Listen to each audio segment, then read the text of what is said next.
What's up, people? Welcome back to another Live and Level Gamers podcast. We have the whole crew minus one here. Hopefully, Keith will be able to jump in a little bit later.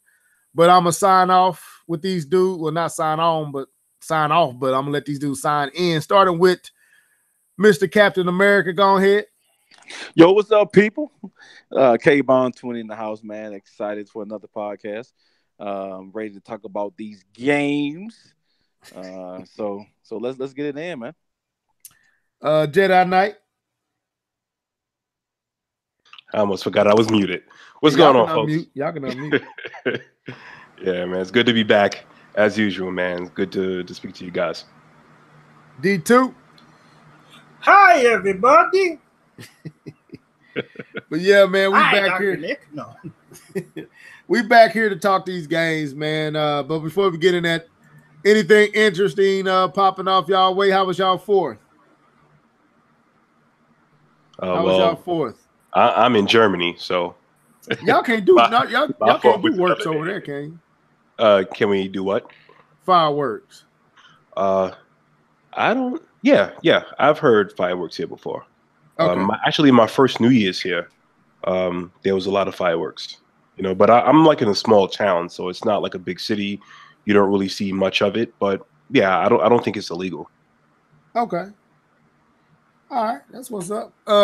Anybody else doing any big things on the 4th? Well, I popped out the grill. My pops got me a new grill, so I popped it out and put some burgers and some dogs, some chicken wings, some thighs on the grill. Cooked it up for the family. Popped some fireworks. Because out in the neighborhood I'm in, it's actually legal. It's legal now to pop fireworks. So I bought some for my nieces and nephew, and we came out there and did our little thing. So it was a cool little fort, man. We enjoyed it. Okay. So it was illegal at one time? Oh, I thought the city is illegal. It is illegal to pop fireworks in the city, but I'm out in the county now.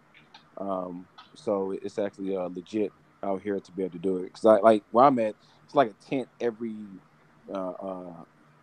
minute and a half or a block and a half, mile and a half. There's another tent for fireworks, and so this is where everybody come get the fireworks from. Is this little city that I'm in now? Okay. D2, any 4th of July stories? Well, I don't like fireworks.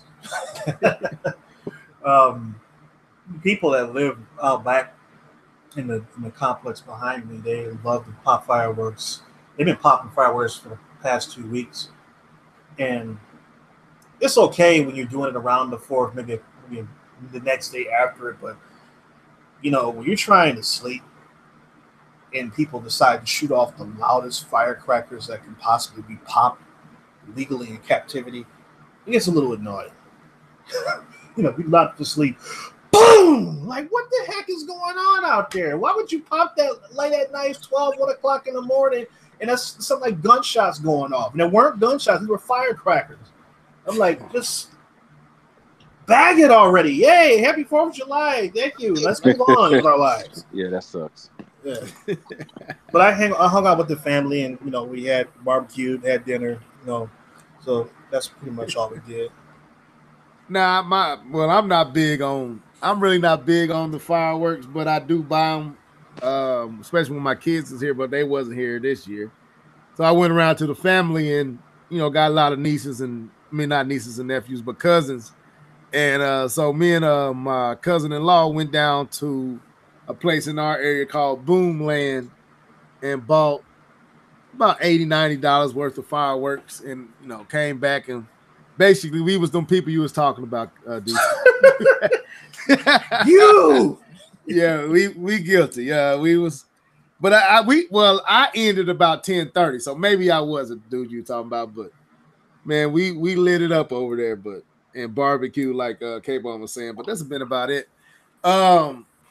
Any other interesting news? I know we got out to see Ant-Man, but K-Bum hasn't, and I don't know about Jedi Knight. I don't think you got a chance to see it.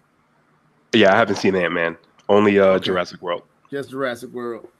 Okay, well, we can't even talk about that because K-Bum kind of slacking. Normally it's me, but K-Bum slacking. Hey, don't do me like that, bro. All right, I won't do it. My bad, man. But anyway, so let's get on into it, man. Ain't no point in holding up. What you been gaming on? Starting with Jedi Knight. What you been gaming on, bro? Fortnite. That is it. That has been consuming my gaming life for sure.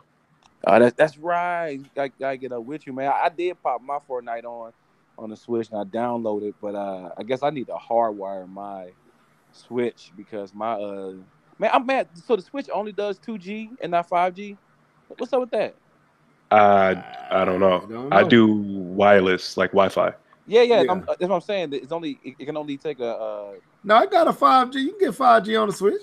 Oh, okay. I'll check again because I can only get the 2G only popped up. I'll check again because my you might have to open it up to where Why you just won't jump on the PlayStation? You know. Oh, that's right. I forgot. My bad. Well, no, man. I wanted to try with. No, I'm trying to get because Jedi wanted to hook up, so I'm trying to get my. Yeah, that's what I'm saying. That's why I said, oh, my bad. I forgot. They don't. Yeah. I mean, we could also get up on the PS4. I had Fortnite first on the PS4. It was just that it was so advanced by the time I got on there. With Switch, it seems like everybody started at like entry level.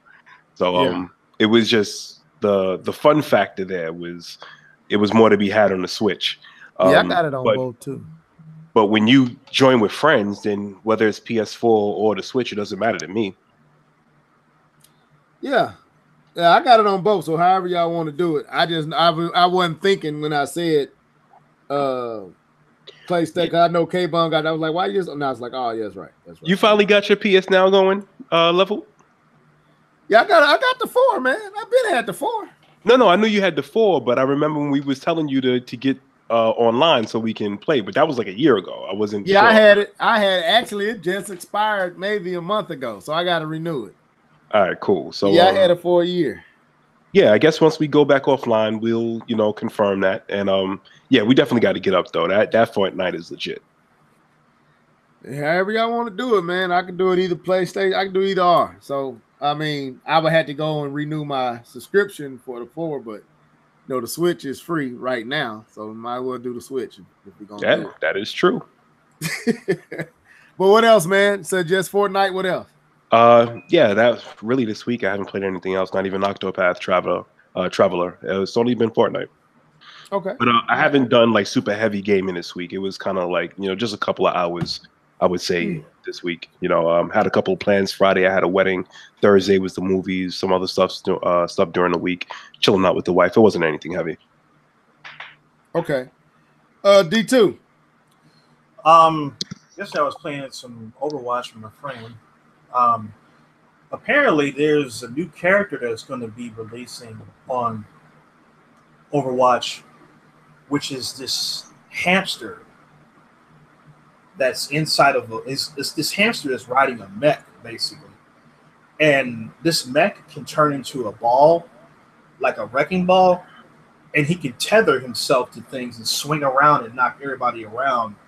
And basically, this character seems like he's super OP. I mean, everybody's talking about this character because from what I've seen of this thing, this hamster is the truth. I don't see how. I mean, I'm pretty sure they're going to have to rebalance this guy because he seems like he's just going to be wrecking everybody on Overwatch because the stuff that he can do with this ball that he turns into is amazing.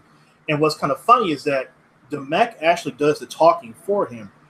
What happens is he'll squeak like a regular hamster, like squeak, squeak, squeak, and then it'll translate inside of the mech, and the mech sounds like super imposing, menacing, like yes. What do you want? How are you today? It's kind of funny, but I can see this character being one of the most popular characters on Overwatch really quick. And I also played some game called Raiders of the Broken Planet on the Xbox One. It's kind of like a co-op third-person shooter type game. It's kind of weird. I can't really explain it, but I played it for about maybe 15 minutes or so before we left to go see the movie, and it was actually pretty good. I might actually want to pick that up at some point. It's not the typical game, but it's unique, but it's hasn't got really good reviews, I've noticed. But I buy games that I like. I don't care what other reviews say, so I might check that out. Okay. Before you get to K-Bomb, I did forget. earlier in the week, I did purchase a game. It was called Late Shift, and I played that on the Switch. It's a couple of hours, but it's like that full featured movie video game. Have you guys heard of those type of games where it's like you are manipulating a movie? Telltale. Yeah, Something like Telltale. it's old Um, school though, right? Yeah, but it's I see. actually it reminds me of a movie. The name of the game is called Late Shift. It was in You the mean like the Sega CD days? something similar to that. It's a spin-off from that and like a Telltale because you can do different decisions and it will lead you on different paths. Unlike with Telltale, it seems like you've made different decisions which will like lead to different conclusions, but sometimes it's a bit linear.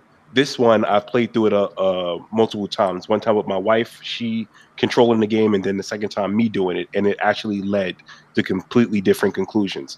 The name of the game is Late Shift. I Yeah. purchased that and I loved the game. It has like mediocre reviews, but the game was dope to me. And then as soon as I finished playing that, it's about 3 hours, 2 or 3 hours. And they have another one called The Bunker. I haven't played that yet, but I played that earlier in the week. I did forget about that. I played that maybe about Monday. The game is dope. And it is a movie. It came out in Yeah, 2016. when you look at it, it looks like you're watching a movie. It's crazy. The production value on this game is super high. It reminds me of a movie. You're just manipulating what characters do in the movie, but you can sit down and you can watch it, and it's a movie. Okay. I There, seen there's this. some gems on the Switch, man. I gotta admit that. I didn't know about the game until I seen like the deals that they had on the eShop, and I happened to come across it. And I'm like, what the heck is this? The game is dope. Oh, Yeah, I this see. is this is a multiplat though. It's on everything. Okay, I never heard of it. Yeah, it's on the PS4, Switch, Xbox One. It's on Windows Store, Apple TV, iOS, Okay. Steam. I seen they was bringing this one game like that was that back in the NES days. Nintendo said it would never come to Nintendo. The president of America, somebody said that, but they releasing it now. I can't remember the name of it, but I know what you're talking about. It came out on the Sega CD. yeah, I Uh, think that's what K-Bun was talking about. Yeah, I forget the name of it. Yeah. So yeah, that's what's up. That's what's up. All right, Night K-Bun. Trap. Night Trap. Night Trap. That's it. Yeah, that's what I was talking about. Okay. But go ahead, K-Bun. What you been gaming on, bro? First, I want to touch on what D2K was saying because I still can't wait for the memes to come in for that character because it sets itself up so pretty. It came in like a wrecking ball. I just can't wait till I see all those memes. That's gonna be dope. Yeah, but even to that point, I'll be real quick. So to that point, at least, I think they kind of do have to make some characters OP when they first come in because they have to make an impact into a meta that's already been established for like 2 years. And so they have to give people a reason to select these characters. So what they do, sometimes they come in a little OP and then they dial it back down as it goes. Because I believe almost every character except for the one character, Orisa came in kind of OP. And so that gave people an incentive to actually play the character. And then they kind of tone it back down to playability so it's balanced. So that may be intentional, that they kind of make it overpowered to give people a reason to play the character to change up the meta. So that's my thought. I understand that. I mean, but a hamster in a mech that will travel. I mean, that in and of itself is a reason to pick the character. A hamster driving a mech, you know. Oh, it's legit. It's, if you're really following this, like I was, because really part of the Overwatch community, it was really this character reveal was really huge because everyone thought it was going to be something else, a monkey. Yeah, because of where this was located. But Blizzard did a great job of leaving crumbs to follow this, to find out who this character was. And someone actually knew there was going to be a hamster by just observing what was left in the game to show us who this character was going to be. It was actually pretty cool, the whole reveal of him. But anyway, let me jump on to what I've been gaming on. So it's cool. So yes, you're playing on the PC then, D2K, if you're playing that character, because he's not on the consoles yet, right?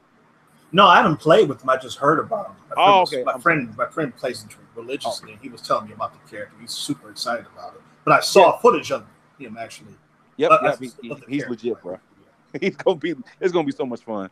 All right, so I've actually been gaming on some different stuff, man. Madden is pretty much at an end right now. 2K is at its end right now as well. And so I tried The Last of Us again because I never finished that game. What? I already said I didn't like The Last of Us. I said that. I've said that repeatedly. I did not like The Last of Us. I didn't repeat. I guess I didn't retain that. Maybe I did, just forgot. Oh, I said that several times. I did not. It was, I don't know, it was just too, I don't say stressful, but it was just like, it was too much for me. I couldn't. And one day it was scary. It was just, I don't know, man. It was too much, and I didn't like the gameplay of it as much, and so I kind of waned myself off of it. But I started that back up because I finished God of War, so I started that back up and played that. It's cool so far. I haven't picked it back up after the first couple of days I played it. I've been playing FIFA a little bit more since the World Cup has been going on. So I've been kind of doing the same thing with 2K, with getting a couple of my boys online. Like, it was about 5 of us yesterday, all on the same team playing together. So that was pretty cool. I've actually picked up something. So it'll be a little unique, but not if people knew how I used to play back in the day. It's not really unique for me. But I've actually picked up and started playing Call of Duty again. I started with Call of Duty Modern Warfare, the remastered version. I played that a little bit. Not enough people on the server, so I switched and played. And then I started to play the Call of Duty Infinity Warfare, and I started to enjoy that. And then I realized that the Call of Duty 3, Black Ops 3, is free to download right now on the PlayStation Store. And so I downloaded that. I've been playing that for a while. And like I said this before, man, but I just realized that my problem with I started liking COD games. I thought I was losing my speed. When you get older, you start losing some of that twitch response. And I found out that it wasn't that at all. Is that, again, like, it was the TV that I was gaming on, Mm-hmm. and my TV had apparently a large input lag. And because now I'm gaming on the new TV, that LG, Jedi Knight know about that LG, playing this new TV, and the input lag is about 24 milliseconds. And man, I am, like, my KD is doubled. My score per minute has increased 50%. And I'm like first and second on every game playing Kill and Confirm. And I'm like, man, your boy is back. So I've been. So your TV took you down, huh, man? I just realized, yeah, man, it was the input lag. I think the input lag was crazy. About 50 milliseconds, I think, or 40 to 50 milliseconds, I think the other TV was. And this new one is locked at 24, even if you're doing HDR gaming. You know what? I will, to that point, I've noticed that when I went over to my friend's house, he's got a new TV. I don't know what brand it is, but it's probably something akin to yours that has the higher refresh rate and all that type of stuff. Because when we play Halo on that TV, it feels super twitchy. I'm getting myrtleized on there. When I come home to my old Sony Bravia, I'm myrtleizing other people doing the exact same things. And input lag definitely has a lot of influence in gaming nowadays, and it's going to become a problem for people who own older TVs like myself. I'm just going to have to force me to buy a brand new one. Yeah, it's a big difference, bro. Yeah. Like, I didn't know it was. Cause I used to always yell at the screen like I was shooting that guy before he shot me. How did I die? Well, that's because on my screen I was shooting, but he had already shot me. Because on the kill cam, I ain't get a shot off. So I'm like, what's going on here? And I'm realizing it was the input lag, man. And so probably that's input crazy. Lag also with maybe some internet lag, but since I've upgraded that, man, it's been night and day. And so I've been So that probably can help you with the Madden and all that too, then. Oh no, it has. Like, as when I'm playing Madden now, I can hit the hole smoothly when I'm playing the running back and weaving out of traffic. You know what I'm saying? Without any issues. And even playing 2K, like I just realized that I was letting my shot go a half a second earlier not half a second, but milliseconds earlier than when I was at the top of my jump. And I was doing that because of the lag. So I was like, oh. Now that makes me think about this TV I got down here that I was playing Madden on back in the day and wasn't understanding like certain things look like glitches to me, and that probably what I was dealing with was lag. And no, bro, you just trash. See, when I there you can see Jedi D2. When I go peaceful, he throw a bomb at me. I'm sorry, the middle bro. No worry, it's off now. All the right flags are back in the cubby hole. We are warned. Nobody is surrendering after this. You are going to get blazed up. Yes, Lord. Anyway, but go ahead and finish what you were saying. That's a good one, man. I said, let me stop, man. I do be burning K-Bump. Then as soon as I stopped, he burned me. Oh, look at him. Go ahead, though. Oh, man, number love, bro. No, yeah, I'm just saying. So I'm excited about that. So yeah, I've seen a difference in all my games with the lag, and it's crazy that it's been like that. But yeah, older TVs, like I think Tube TVs don't have input lags. I think it's the newer TVs, the LCDs and LEDs and stuff like that. What about projection? I have to check. I'm not sure about projection. Because you know I got that. I never researched them because I never wanted one. Well, you know I got that 1080p. Yeah, DLP. Seen it? Yeah, the DLP Mitsubishi down here, but everything else is upstairs is 4K. So yeah, I'm not sure. Like I said, I have to research that because I never. Yeah, look at it. Look, that works. Yeah, do that. Get on that. Anyway, I'm just joking. Go ahead, man. No, that's it for me, man. I've been like I said, playing FIFA, Marking Castle, and Call of Duty, putting in that work, man. So that's what I'm doing. Actually having fun with Call of Duty. It's been a long time since I've actually had fun playing Call of Duty. So, which Call of Duty was it? It's Black Ops 3. It's free. It's free to download right now. If you have PlayStation Plus, you can download it for free right now. All right, cool.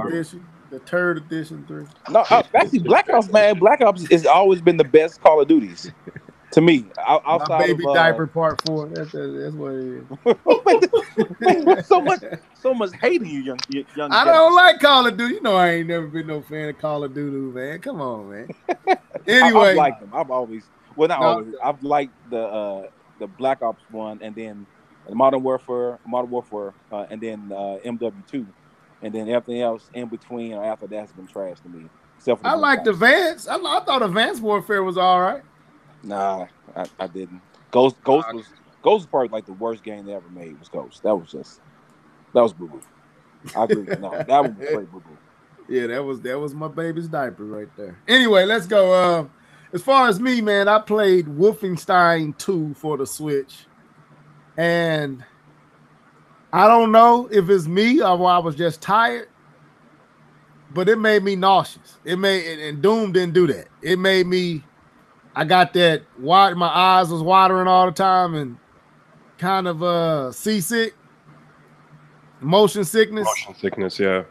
And like I said, now I was playing it in my bedroom on that TV I just bought. It's 4K. It got all the HDR stuff on it, but yeah, I wasn't enjoying the experience at first, so I went to the front room, played for a little while. I'm gonna chop it up as I was tired, but I don't believe what I'm saying. I think it was bothering me, but I'm gonna say I was tired because I was tired. So, but I played. Go ahead. No, I was gonna ask you a question, but I'll let you finish.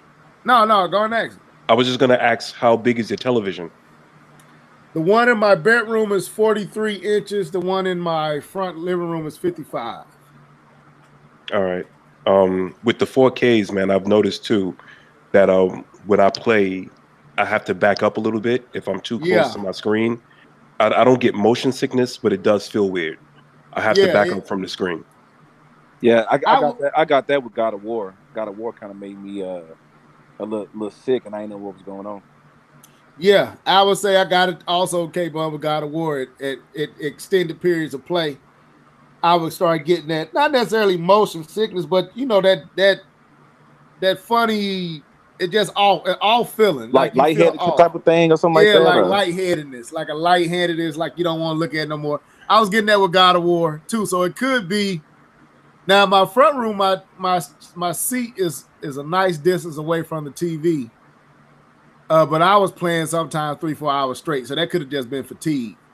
But when I was playing in my bedroom, I was right in front of the TV. So Jedi, you might be right on the money. And by the time I got to the front room, my eyes was already in that mode to where it didn't want to look, because I didn't even turn on I didn't want to play nothing else on the Switch. That's how bad it was.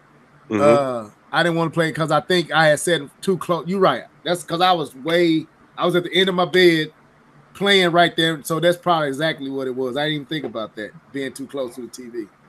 I went out and I didn't go out, but I downloaded that Pocket Rumble fighting game, the 2D fighting game. Yeah, how is that?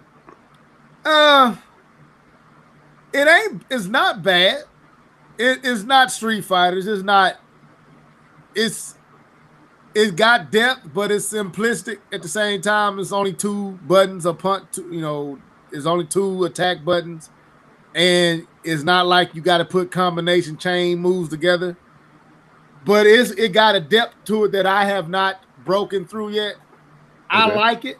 I think it's definitely worth $10. You won't. I think it's worth what they're asking for. The entry price is only $10. So, but it's dope. It's all right. It ain't nothing great. But like I said, I only played for a little while because again, my eyes was by that. That's why I said I didn't want to play none after I did that with Wolfenstein. My eyes were so watery and tired that I couldn't enjoy even playing Pocket Rumble. But it's not bad. I would probably give it another swing here, probably today or tomorrow, maybe tonight or tomorrow.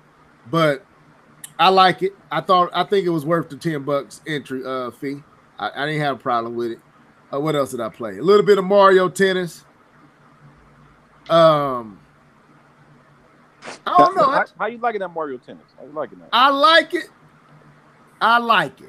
Oh, I forgot. I played that this weekend too. Yeah, I mean, if you got some input to put on, go ahead. I ain't gonna stop you. But well, I mean, it wasn't anything about it that was revolutionary to me. I mean, it felt like a tennis game. It felt pretty solid. My nephew couldn't quite figure out. My great nephew was beating my older nephew at the game, and he couldn't figure out what was wrong. And I was trying to explain to him how to play tennis because he was just basically just hitting the ball back to him, back and forth. And I said, you got to learn how to lead people a different direction and cut back. And I picked up the game without the first time I ever playing it, and I destroyed him because I understand how tennis works. Right. Did you do any other? What about the specials and all the trick shots? I wasn't interested in doing all of that. I was just trying to win the match. Okay, that's what I'm saying. Like, I saw them do some trick stuff. Like I think he had Koopa's son, whatever his name is. I forgot. Koopa Jr. Yeah, Koopa Jr. He's inside the little spaceship, that thing. Yeah, the little hovering smiley face from Super Mario World. Yeah, he was he was him. He kept doing his super move on me over and over again. But I was like, okay, that's nice. But I kept winning. Yeah, I would say, I think my issue is a lot of the games that I have are party type games that to really enjoy them, you got to be playing with people, either online or in the house there with you.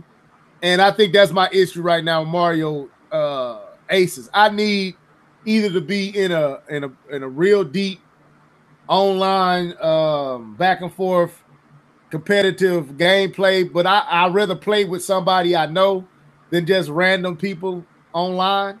I think that's why I haven't really put forth the effort with it yet. Same thing with Mario Kart, but I think once I get into this tournament that Nia kind of introduced us to, I think I start really turning my juices with playing like I used to. It's just, I don't know. A lot of the games that I got is in that field, and I don't enjoy them just playing them by myself. I don't know. I think that's where I'm at as a game. I like playing with people. Like I had more fun being online with K-Bum and King Cooper and at that time John Shaw and other people getting shot down. I was getting thrashed, but I enjoyed it. But I don't know what it is, man. I'll be like, am I losing my taste for gaming? I just think I like playing with people rather than just playing by myself all the time. And that's something I got to work out. But I like Aces. It's not bad. It's a good game. It's got a depth to it that, like I was saying before, it got a learning curve to it. If you really get into all the different things that you can do, Aces can be a deep game.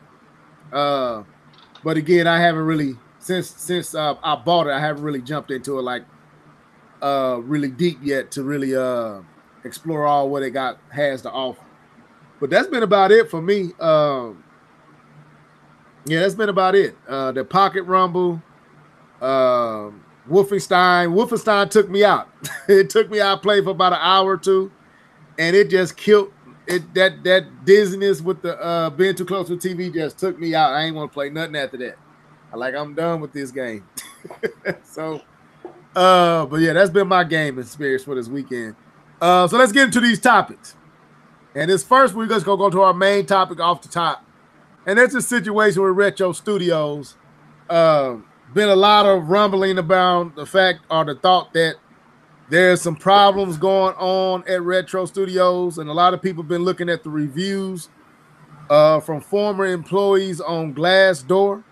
So what I did is I pulled up some of these reviews, and it's more than some of the ones that they was reading. I'm gonna read a few of them, then we're gonna talk about what we take from all what's being said. And I'm going to turn some of this over to D2K because I'm pretty sure he got some things that he wanted to bring up, if I'm not mistaken. Ain't that right, D2? Not specifically. I just want this to be a topic of conversation because it's kind of what's the chatter is right now in the community. Right. So here's one former employee's review. Recommendation was positive outlook, and I guess he was a CEO. I don't know how to read this, but it said, I worked at Retro Studios full-time for more than 3 years. Pros, great location if you love Austin. Competitive salary and benefits. Creative team is second to none. Allowed or perceived, I don't know what that means, but freedom to work through design issues, art solutions. Fun team that's very collaborative. Then it says, cons, some questionable project management. And now you're going to see this kind of go across this theme with project management and management in general fall under the cons of the situation. So I'm thinking we're going to have to talk about that. Sometimes communication comes to a grinding halt and deadlines can become either unreasonable, really fluid, or completely changed for the most bizarre reasons. In-house engine can also be a challenge to work with. Here's some of the advice he says. Start a blog for the concept art team to post their in-house personal stuff. Be more communicative with overarching goals for the company and where you want to be with your games. Then his next one was a negative. Everything was negative. It said, I worked at Retro Studios as an intern more than 3 years ago. Pros, long time studio owned by Nintendo. Cons, they are all but shut down. And I think this is what stirred up some of the concern was that line. They are all but shutting down. The management doesn't know crap about gaming other than the CEO. And they are ordered by Nintendo that if by 2019 they don't begin putting loot boxes and microtransactions, this got to be new, they are going to shut them down. The hero here is the CEO who fruitlessly tries to convince, and I don't feel like reading no more of this. Ninty, otherwise, this stuff is broken up. And yes, this is not easy. This dude is, I don't know what this dude is talking about. I'm skipping him. I'll read this last one. It says, I have been working at Retro Studios full-time for more than 5 years. Pros, you get to be a part of Nintendo family, consistent paycheck. Cons, upper management is seemingly unwilling to seek out help in areas where they are ill-equipped. The Peter principle is apparent throughout most departments. Unpaid overtime, little to no empowerment. Advice: radically increase transparency, add systems to enforce accountability of upper management, ask for help, and be open to constructive criticism. So the theme is management is an issue, right? Everyone that I read is dealing with management being an issue. So starting with D2K, do you think there's really a problem here, or do you think it's just disgruntled former employees? Well, whenever an employee leaves an organization, they say something negative about that organization that they left, they're always pinned with the title disgruntled employee. And people basically just toss out anything that they say as balderdash because they're saying, oh, they're just salty because they don't work there anymore.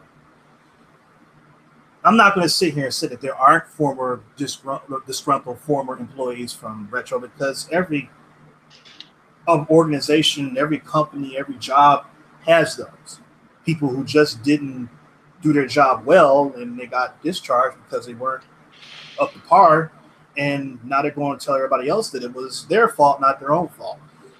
But I'm a type of person that I don't just take things piecemeal. I look at the big picture. I take all the available information that there is about a title and I feed them into my computer and I come up with a hypothesis of what I think is going on. Before I even knew about any of this stuff with these postings of these people talking about on Glassdoor and other things, saying these things about, oh, this is about, they're about to shut it down and their management is terrible, blah, blah, blah. I knew something was wrong with Retro. I mean, if you have any synapses firing in your brain at all, the fact that we haven't heard diddly squat from Retro since 2014 should be a huge red flag that there's something amiss going on with Retro Studios. The second red flag was when we heard that Metroid Prime 4 was coming out and not being developed by Retro Studios, who created the Metroid Prime series. That, more than anything else, should have been like, okay, what's going on here? People were so excited and happy that they were getting a new Metroid and nobody actually stopped to think, wait a minute, hold on. How come Retro Studios is not making Metroid Prime 4? If this was just another Metroid game without the Prime in it, then it wouldn't be any reason to question that. But the fact that you're continuing on with something that they started with someone else, and and there's no other game that's been announced to say, okay, well, they're not working on Metroid Prime 4 because they're working on this or that. We haven't got anything. So when you look at this big picture and then you add in all this new stuff, all these former employees saying, yeah, it's a nice place to work, but we can't get along with management because management they're set in their ways. That's the prevailing thought that I get, is that the management says we're going to do this way regardless if it works or not.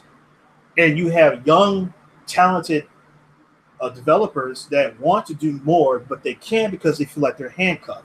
And that's why there's been such a huge turnaround with Retro over the past 3 to 4 years. I keep looking at like job sites like Indeed or other sites, and I keep seeing Retro posting job openings all of the time. And I've already heard about people. I mean, as a matter of fact, 2 of the major developers from Retro Studios left Retro to go work for Microsoft. And they were the people behind making Recore for Microsoft. Right. So you have a lot of people that are leaving and not enough people coming back. So if they are working on the game, it's probably at a snail's pace because they don't have the manpower to push the game as far and as fast as they want to. And if that's the case, if it's so fragmented and it's so, discombobulated, they don't want to come out and show you an unfinished game because that's like Nintendo style. They're not going to show you something that's in flux. Even if it's something that's a long ways off, like Metroid Prime 4, if they know that it's going to stay solid from here until launch date, then they'll let you know about it. But if it's something that's all messed up like this, Nintendo doesn't like to look like they don't like to look bad like that in the public eye. That's not who they are. So I do believe that at least some of these postings are legit. Maybe not all of them. Some people might just be piling on, just because they're mad they don't work there anymore. And so I'm just going to put a negative thing up there and jump them and throw some more dirt on them on my way out the door. But some of this stuff is logical and some of this stuff is legit, because tacking on to everything else that's been going on with Retro Studios and the fact that we've seen or heard nothing from them should tell even the most super Nintendo fanboy to say, okay, something's wrong here. Okay. Before I let you jump in here, Jedi, want to send a shout out to Alex Prime and Tony in the live chat.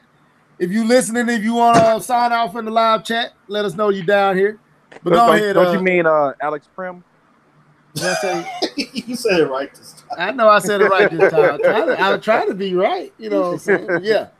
But go ahead, give your thoughts, Jedi. I don't really have much thoughts on this. I haven't been following the situation closely. I've heard of it. I did hear about some disgruntled former employees. There could be some legitimacy there. I'm not really certain if it is or it isn't. I haven't come across any information to kind of feel like whatever these former employees are saying is either inaccurate or just completely wrong.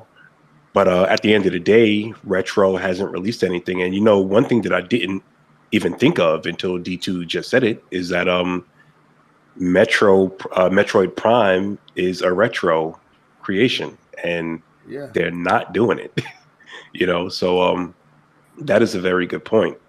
And on top of that fact of them not presenting any games, we don't know about any type of games in development.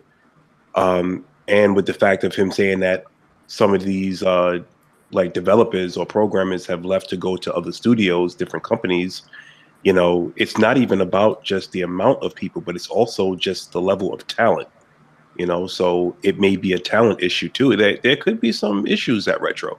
I'm not really sure, but something, when there's smoke, there's fire. Let me just put it that way. But I think the way D2 articulated that, there could be some cause for concern there. And the only game that we only got rumors. We don't even know if this is even true. Is this supposed Star Fox racing game? So you're right. There's that one point D2 made about Retro Studios not working on Metroid Prime. We all wonder why they wasn't working on it, but we never gave no thought that there could be problems at Retro Studios. We just thought they might have been working on something personal. But that is a good thought. K-Bon, your thoughts? Yeah, so my thoughts about that is that I like D2K said, there's always somebody, disgruntled. And a lot of times it is kind of thrown away as they're just being disgruntled workers. But, even, I work in corporate America myself. And the thing is, if there's a lot of people leaving corporate America, it's probably because there's something wrong with management. There's something wrong with the people. There's something going on. And when people typically leave, a lot of people leave kind of like the same area and same place. There's usually something behind all of that and all of that behavior. If it's management, like they're kind of alluding to here, things always being in flux. There's usually, like someone said, when there's smoke, there's usually a fire. And if you couple that with what we've seen or what we have not seen from Retro, it does kind of paint that picture, and it does make logical sense to connect those dots. Now, right. we still can only speculate because we don't have insider information. We're not employees of Retro, but we can, as the Bible says, judge the tree by the fruit that it bears.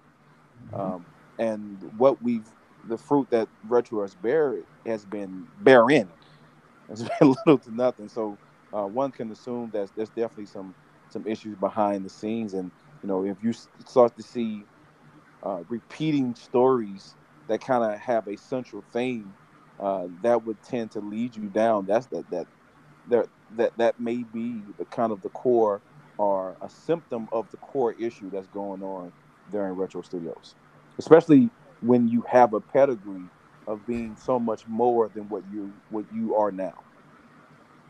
And so Yeah, I think there's something that's really going wrong as a bigger issue here that may want to be trying to be swept under the rug, but it's there, and it is at least evident to our eyes from what they've been producing. right. Yeah, I'm kind of stay where y'all all are. I'm not going to say that I don't think Retro Studios is in fear of shutting down, but at the same time, it has been a while since we've seen anything of substance from them. I think the last thing we've seen from Retro is Donkey Kong Tropical Freeze and a few Mario Kart 8 Deluxe courses. So that's all we have gotten from them in the last about 5 to 6 years. So, right, there's truth that disgruntled employees will, not have positive things to say about a company that, they just left. If they is disgruntled, of course, they're going to walk out the door with a negative perspective on their experience of working there. But what I noticed as I was reading through a lot of these reviews were not every one of them was actually negative, far as they saying their experience was bad, and they still had a lot to say about management. That's what was peculiar to me, was even the what's up, Keith? Even those who had a positive experience with Retro Studios still had a negative or a critique for management and upper management. And that's what stood out to me, is like, wait a minute, okay, they liked the job, they enjoyed working for Nintendo, they liked the experience, they thought what they did was good, they felt like they had talented teams, but the management was mismanaging things. So like K-Bomb said, and before him, Jedi Knight said, basically echoing what D2K said, well, there's smoke, there got to be some fire.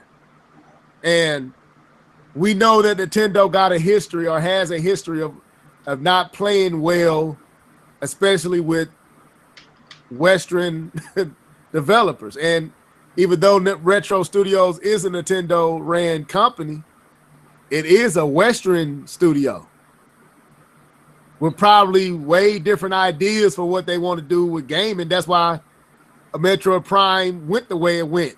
I doubt Nintendo in the Eastern mind would have took it that route, to go to a first-person shooter type angle and make what Metroid Prime was. I don't think an Eastern mind would have done that to a Metroid Prime game. So I remember a story, and I kind of got this from listening to Nia, and it reminded me of some things. Remember those rumors back in the day? And let me give credit to Nia and their podcast for bringing this up. It just made me remember some of the rumors about companies having a hard time dealing with whoever was there representing Nintendo as the management or upper management, not getting things cleared, like with Project Hammer, and I forgot what other game it was, that no matter what idea they came with, whatever changes they wanted to make, the person that was there to oversee the project would not heed any of the advice. Do anybody remember that? Keith or anybody? I don't care who jump in. I do not remember that, but I believe it. I do remember something. I forgot the name. His name was Unseen 64. His name is Liam Robertson or something like that. He was the guy that broke the story about Devil's Third. Yeah. And how it was all messed up and everything. I remember him. He did another video where he was talking about Project Hammer and how it got canceled and everything on the Wii. And I think he talked about some of that stuff in that video. Yeah. Yeah. So there's a track record, maybe not a long, lengthy one, but there is. Well, it is some, because you can go look at other things. Nintendo playing, not want to be forthcoming with other third-party companies that was Western developers. Nintendo has a history of not playing well with Westerners. And I don't know if that's the issue with Retro Studios.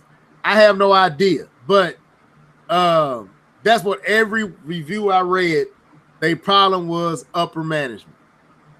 The person overseeing the projects being made at Retro Studios is the problem. Lack of communication, lack of an open ear and an open door policy to come in and share your thoughts, and unwillingness to, pivot on things that, the teams and the developers were seeing, not willing to listen to their critique. Like, that was across the board of disgruntled former employees and ones who liked working there. They all had that one line in unison. So I'm gonna throw it at Keith to let him get some of his thoughts in. But like y'all said, I ain't saying Retro's really go anywhere because I don't think that's the case. But there's definitely something going on that is causing issues over there at that studio. Are you good? Go ahead, bro. Yeah, I'm actually at a amusement park, so I do apologize. Y'all hear some background noise, but I had to get in. I was listening. I was like, man, I gotta get in on some retro. Retro ain't going nowhere, man. Listen, I think what they're doing is they're building something big, and I think they're working on like an engine or something. Hopefully, I'm just trying to be optimistic. Engines take a long time. They might be building something incredible, or Nintendo may have finally let them make their own game. Because I think they got vetoed a few times. They were trying to make their own game. Was it Raven Blade or is that Capcom? I don't remember. I remember the Raven Blade game. Yeah, I remember that. I think that was Retro. That was Retro. Mm-hmm. Okay, but I think they're finally letting them have their own influence, and that's probably why we haven't seen anything, because they probably like Nintendo. This isn't like a Nintendo-esque game, if that makes sense.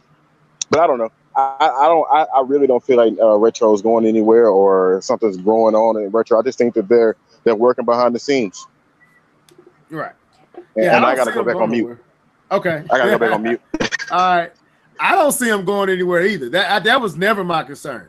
I'm just listening to some of the, like I said, the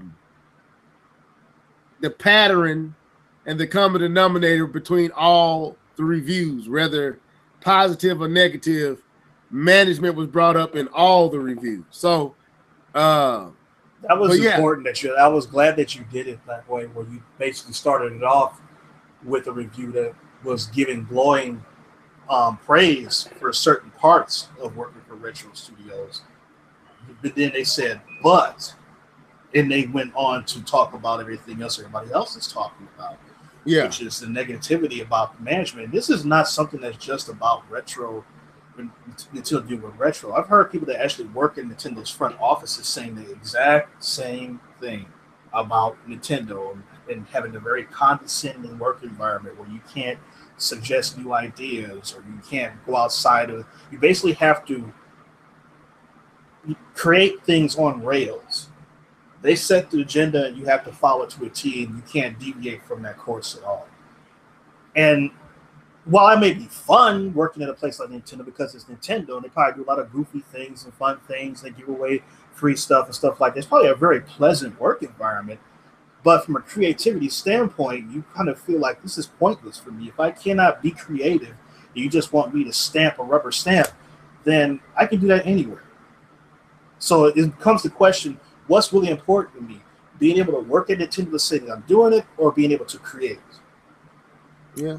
I will say this, Keith brought up an interesting point, though, because in one of the reviews, the dude said that the engine is difficult to learn. So it kind of go back to what Keith was saying. If they are, and there was rumored that Retro Studio was developing a new engine for Nintendo, that there is possibility that could be some truth to what Keith was saying too. We'll never know. We speculating, but I mean, the fact if they're still working on this engine, because that was a rumor going all the way back to 2013. Yeah, with the Wii U. Yep. Yeah.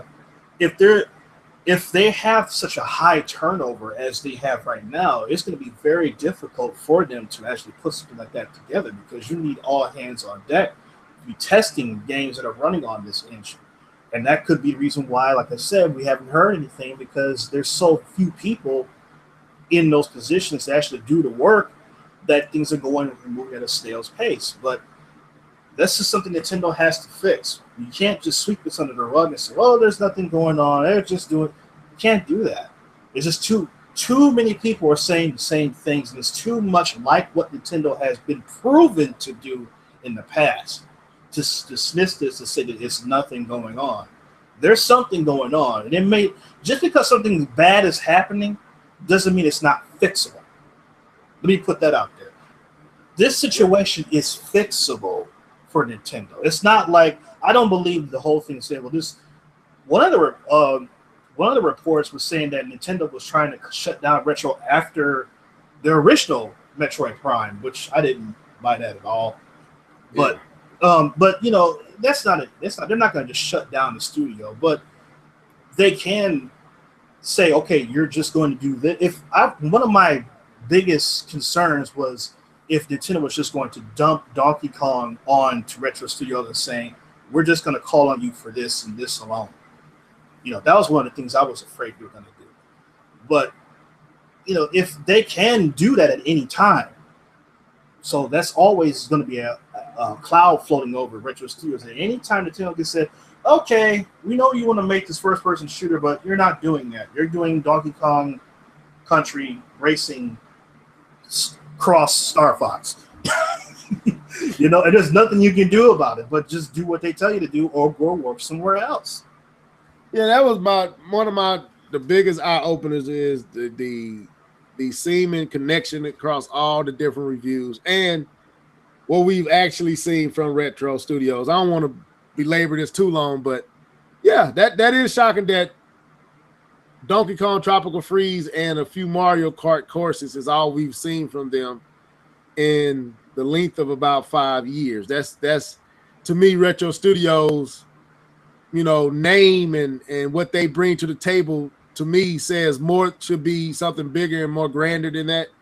But if Nintendo is holding them, or management ain't managing them right, and it's projects there that just ain't being managed right, there could be some greatness there that we just ain't ready because it ain't being ran right. So we won't know. Hopefully more light is shed on this situation. But it is an interesting conversation. I don't think they're in trouble of closing, but I definitely think there's some things going on that's keeping them from being the Retro Studios we came to learn about through Metroid Prime. I'll say that at least. Any final thoughts on this before we move to the next topic? Okay. So I want to talk about this, man. I was listening. I forgot who I was listening to, but they got to talking about, you know, of course, with Microsoft and Sony, we are looking at in the next 2 years, definitely seeing a new device from both of these two companies. And you know, and Microsoft already said that they're going to probably be coming to the table with their device first.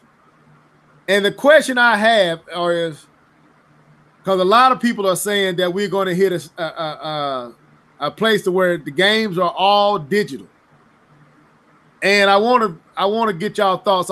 Do you feel like gaming is ready for full digital gameplay, where everything we get is digital, no physical, nothing, just digital? I throw this at Jedi Knight, and then I follow that up with K-Bomb. Yeah, I think we're ready. Ready in the sense that people are going to complain, but they're going to buy it anyway. So we gonna go in because we gamers, we ain't got no choice, basically. Yeah, really. I mean, we've been used to digital downloads since 2007 with the iPhone, to where you can have a device where you're not buying games physically, but you're downloading them. And now you're at the state where you can have either or, where, like, for example, my Switch. When I got my Switch, I got that with Splatoon 2, and that is the only physical game that I have for my Switch. Okay. Now, if Nintendo were to make a console where it's only digital, I would complain about that. Yet, I don't buy any physical games. You know, so it's a situation where people will complain and they'll get over it. Man,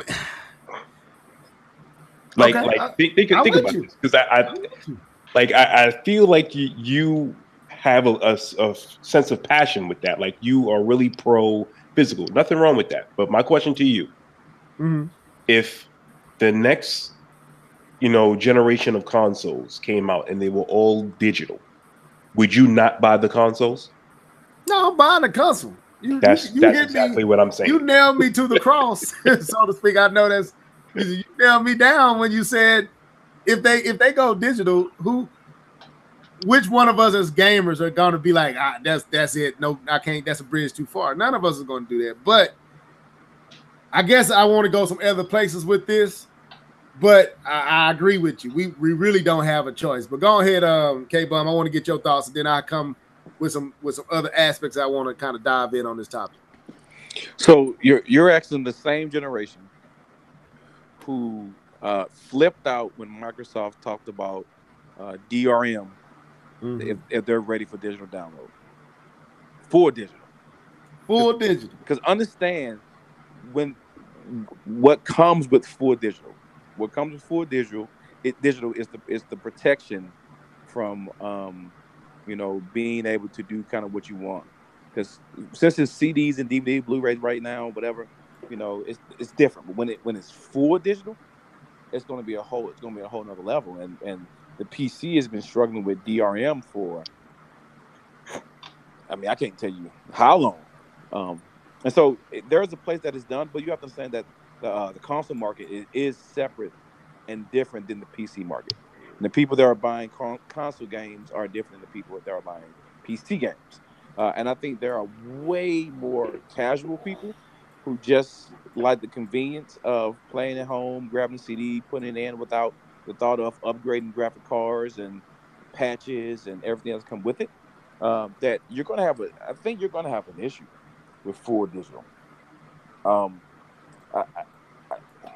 think it's how it's implemented too, because with full digital, you also have the idea of always online. This is what Microsoft tried to do beforehand, and I don't think we're past that yet. I don't think we're past the point that we can say yes to always online, because there's going to be there's still a large segment of the population that can't get with that can't do that can't proceed with that. Literally can't do it. The gap is too wide. I was listening to you talk about your internet where you live. I know mine is not that powerful. Right. Yeah, I'm 400 megabytes per second. I mean, I'm blazing. But yeah, just throw it in our face, K-Bum. Just throw it in our face. Right. When I heard that, I was like 400. Like, is it special for folks living in areas like Jesus? Go ahead though. We're about to be a gig in about 8 months or so, something like that. I heard we getting a gigabyte.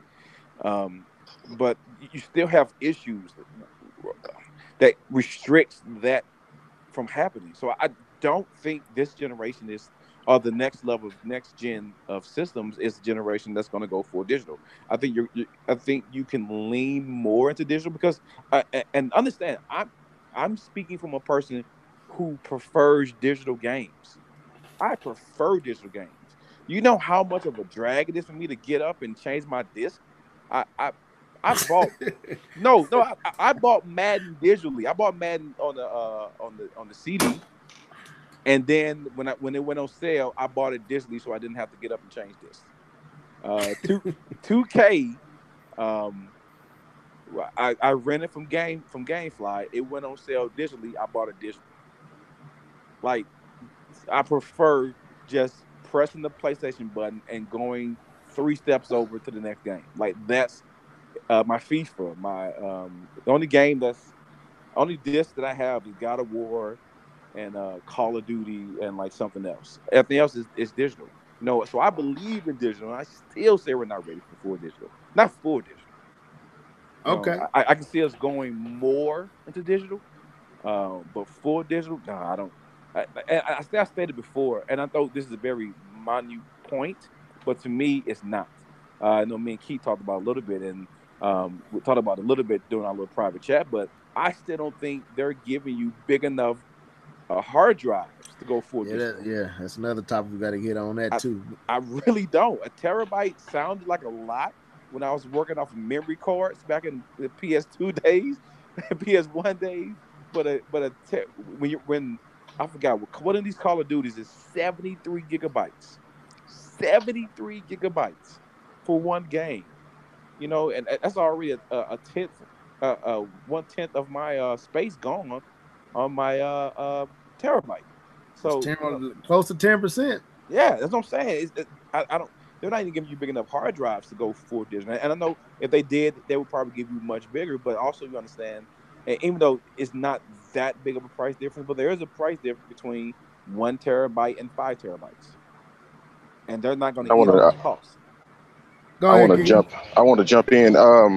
K-Bon's right. I talked about going all digital with my Nintendo Switch because I'm already all digital with my PC. Anybody whose PC is already digital. So I think the companies are going to have to encourage or give some type of benefit or kind of already make our minds prepare our minds to go digital.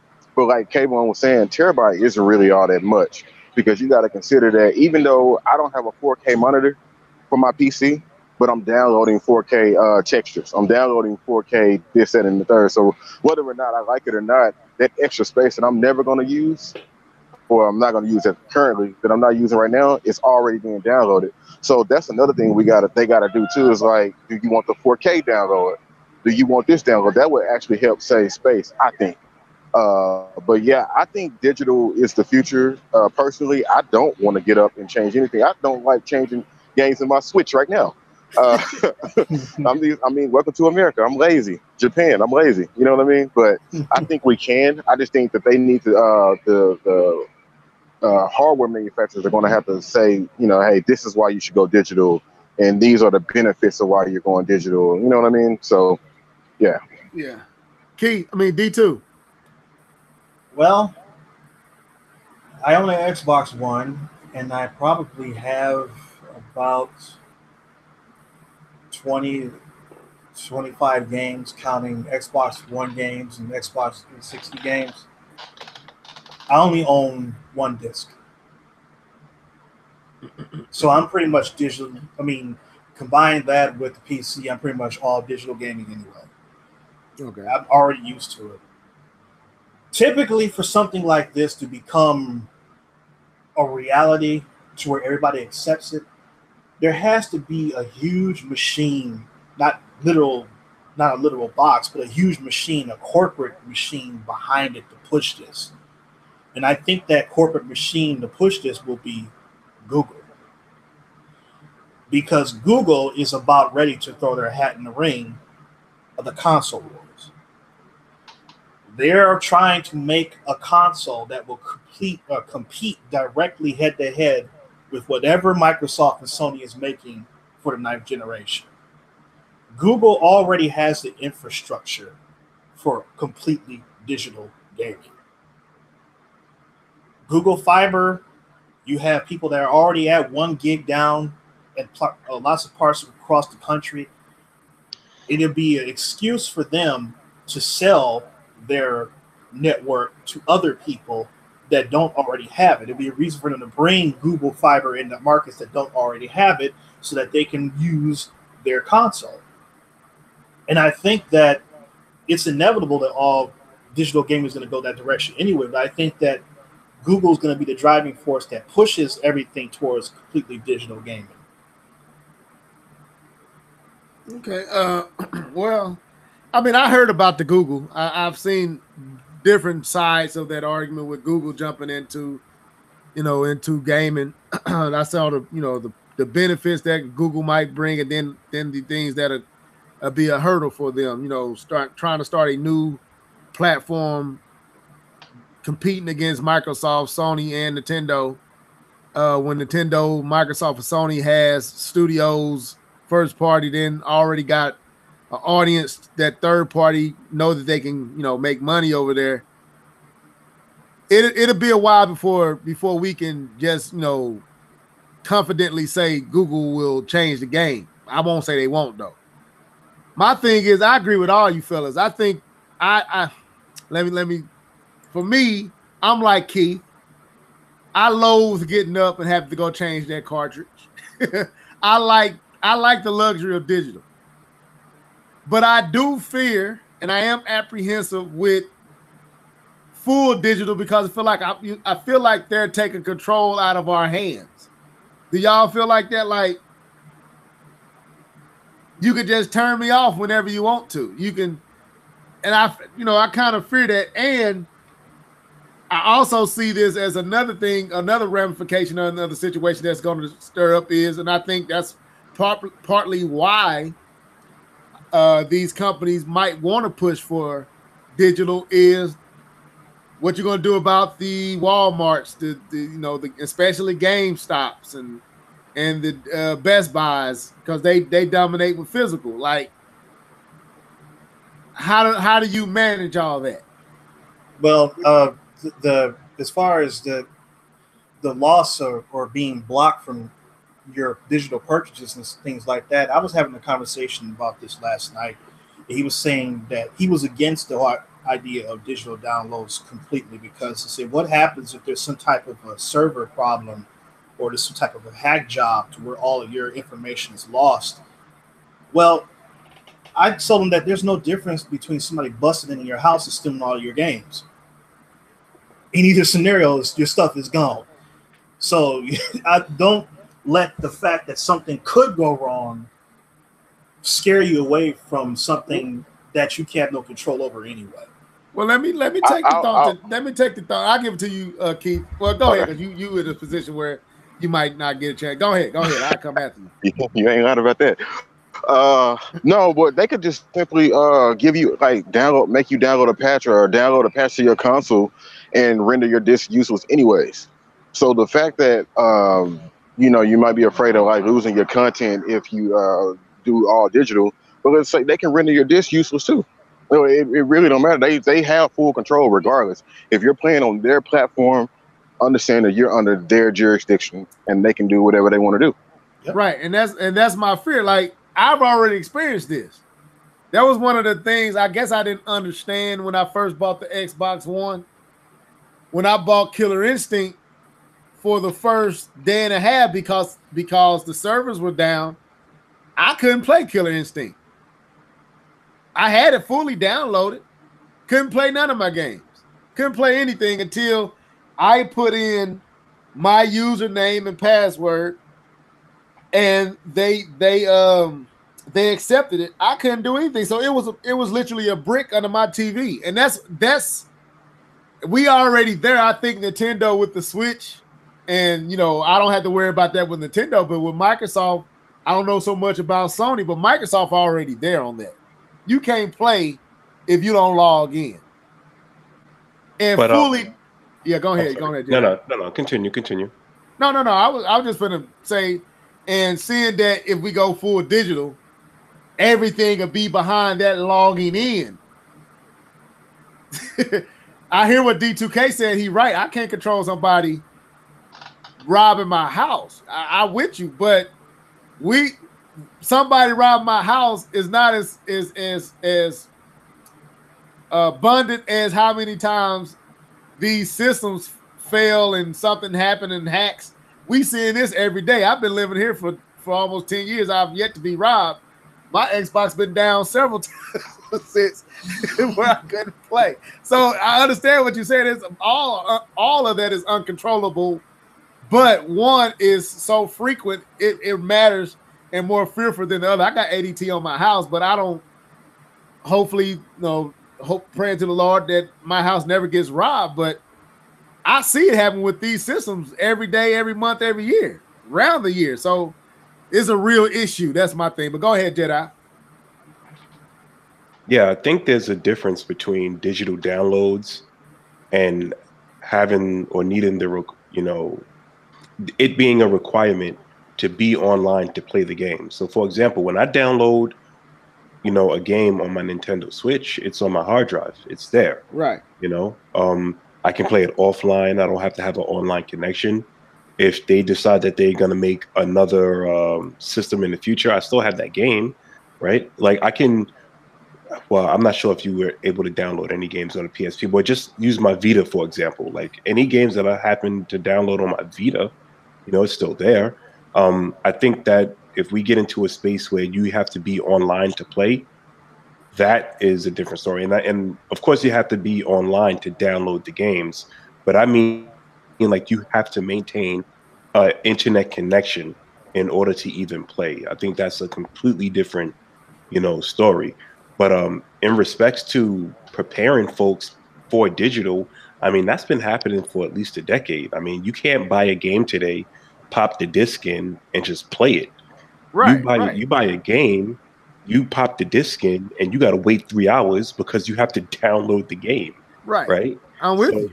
yeah, I mean, either way, you have to download it, and it goes back like what I forget who it was who brought up the situation with Google. I think it was D2K.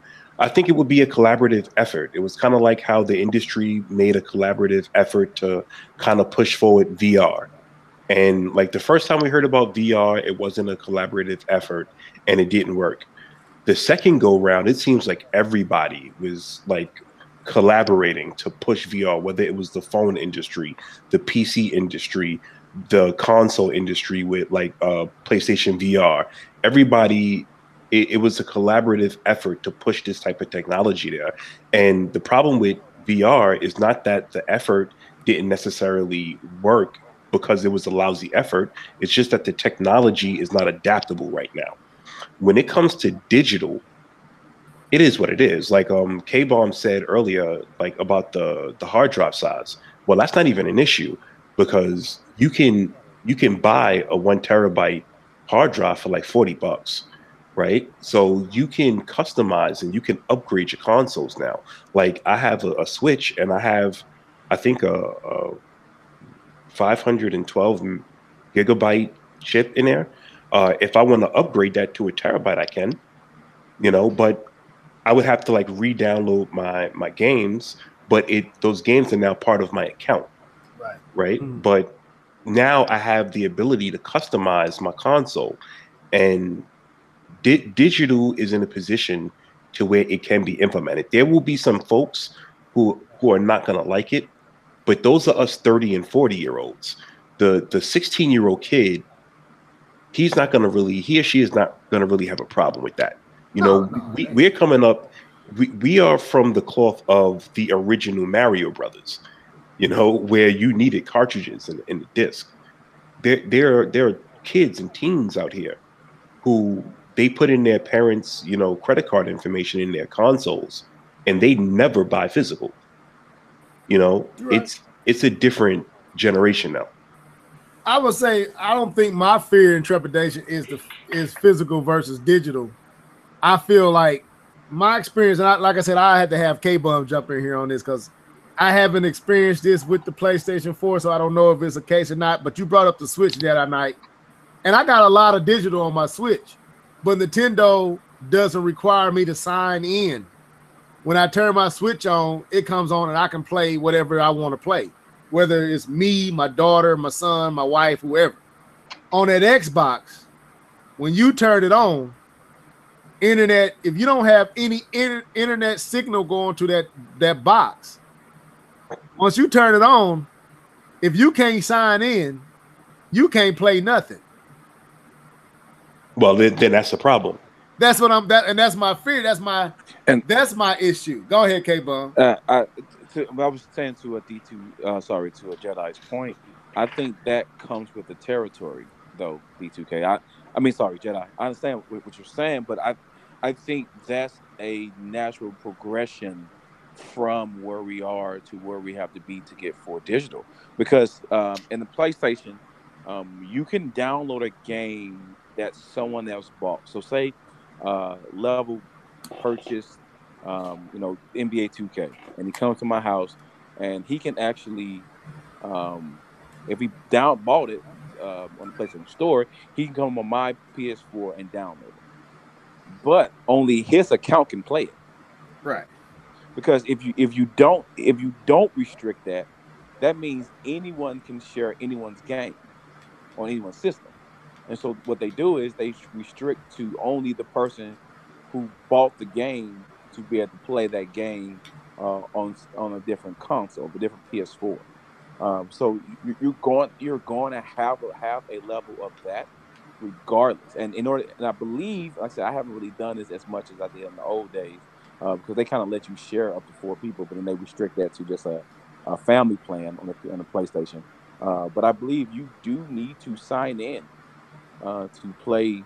I said somebody can correct me if I'm wrong, but like if it's not your main console, if it's a game that you didn't buy, that person has to be signed in order to play it. I don't know if it's internet signed in or just signed into the PlayStation, but it needs to be under their account. So otherwise, the truth is, we already digital fully because not fully. See, we kind of are. Digital fully mean there's no other option. To me, when you say, I'm gonna explain what I mean in a second. I'll explain what I mean in a second. Okay, because I was understanding that you can only buy digital, like that. I don't think we're ready for. But you have to understand, even with that note, do you guys know that Best Buy took CDs out of their stores, or they're taking CDs out of their store? And so for the music industry, according to Best Buy, it's fully digital. That you're not going to buy a CD from a Best Buy store. No, I didn't know that. I go to Best Buy all the time. Never pay no attention. Yeah, to that. They have taken CDs out of their store. So as far as music goes, you are not getting a physical. You have to go and get a downloaded MP3. You're not getting a physical CD. Well, when I meant by fully digital, Jedi Knight brought up an interesting point. And if Keith, you want to jump in here, I'm gonna let you. Jedi said we got to download it anyway, so you're not actually playing it off of that disc. And Keith brought up they can, if they want to, they can block your disc.